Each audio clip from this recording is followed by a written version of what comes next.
isa pa. Ngayon pupunta naman kami ng tindahan. Alam nyo kung anong gagawin namin. Basta alam nyo na kung anong gagawin kapag hinahanap ang tindahan. Kasama ko pala dito ang mama ko. Akala niya picture niya yon, kaya tinatawag ko. Lumilingo naman siya. Akala niya picture, video pala.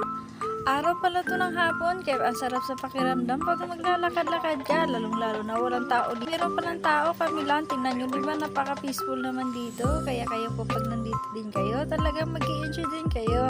Sa tagal ko ditong naglalakad, nasasabi ko na lang bakit ang layo na nito at naisipan ko, gusto ko pala ipakita sa inyo kung ano yung outfit ko. Kaya sabi ko kay mama ko, bibidyohan ako, tapos hindi ko alam bakit ako nag-turn around.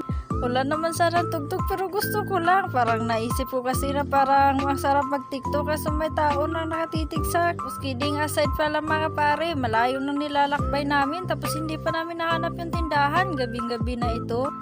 At habang naglalakad kami at sa wakas nakakita na kami ng tindahan dito na kung saan, ano bang gagawin natin? Di magbibili tayo.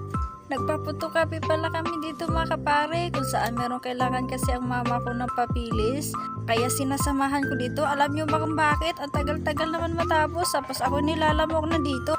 Habang nag-aantay ako ng tagal dito, iniisip-isip kita. Paano pala kapag kasama kita dito? Mas masaya sana ako. Ciao! Pero napaisip-isip ko, ang lungkot ko pala. Natapos na lang yung Valentine's Day. Wala man lang nagbibigay sa akin. Lalong-lalo na naisip ko. Ang dami ko pala dito mga suker. Ni isa wala man lang nagbibigay sa akin. Ang kapal naman ng mukha nyo. Ay, joke lang. Pinapassword ko na lang mga pare. Parang at tagal-tagal naman dito. Parang naumay na kay kakatingin sa mukha ko. Hanggang dito na lang. Hindi ko na lang ito tatapusin. Kasi parang ako din nauumay na rin dito. Kinakagat na kagat ako ng lamok. Alam pala ang ganap ng buhay ko mga kapare. At mamaya naman naantayin nyo na lang ang mga update ko. Bye-bye!